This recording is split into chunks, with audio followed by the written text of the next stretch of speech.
Zübeyir səhər 5-də tolab жүрген bilan səhər 5-də qılğan işlərini çıxırma deb жүзем. Mən özümdən qılğan iş qilib səhərdən film tartışlarla bulub gedəcəyəm. Şoň o vaqtlar acaba ekan bəxirləb getmədim. Bugun net degəndə oddiy qılıb öydəkilərə müştəmnaşlıq tayyorlab, naşlıqlarını qo'zib bo'lgan ekan. Yo'ldashim ishga mandi.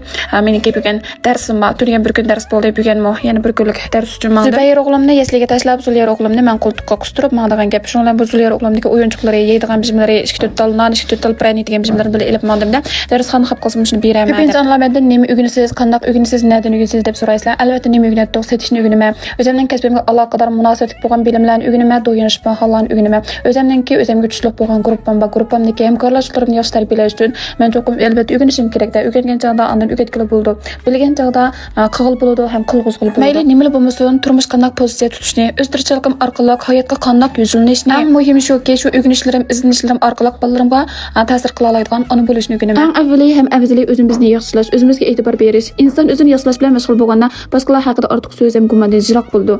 Boshqalar ustida ortiq mulohaza qilishdan o'z yo'limizda to'g'ri menish texnik muhim. Aqlim shunchalik ziyoda bo'lsin deb ketmay ba'zida. Menga qadamlarim, o'y xiyollarim, har og'ir nafaslarim aqlimning kaynida bo'lsin. Amaliyotda dunyodagi eng tez ish boshqalar tarbiya qilish emas, balki o'zimizga tarbiya qilish, o'zimizni o'zgartirish, o'zimizni kuchlantirish, o'zimizni yaxshi ko'rish. Biz o'zimizga cho'kkan sari, o'zimizni yaxshi ko'rgan sari, o'zimiz kuchlangan sari dunyoning g'avg'olari bizni ansiz qilolmaydi. Siz kuchlib nega barsiz, demanglar analar. Amaliyotda mening haqiqiy kuchlanishim sizlar o'ylagandek qarish turish emas, balki qabul qilish va yo'l qo'yish. Ya'ni shu turmushda tasodifiy ahvollarning yuz berishiga yo'l qo'yish, ishlarning ko'lamligidek bo'lmasligini qabul qilish degandek.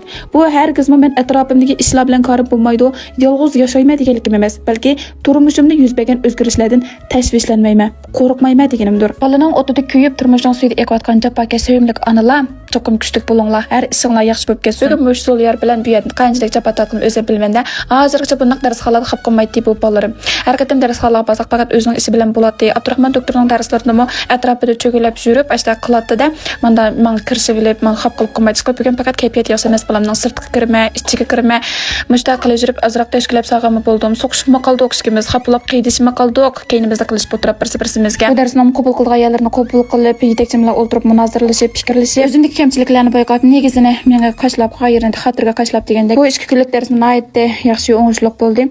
Kechda balduroq aytib Zubayrni o'zim og'ilib bordim. Bugun darsdan vaqt yetmaydi ekan. Mishay chiqsam, chiqib kelib qolgan odatimni faqat o'zgartirmay qoldim-da. Rasmi shu ana bo'lash olib turayotgan suyimlik onalar ham bu vaqt bolasi bor onalar, men arim uchur qilganlar, haqsiz ona bolalar to'p qurildi. Shundan gap mishay tugdi. Yo'llashmadan qo'llashlardim.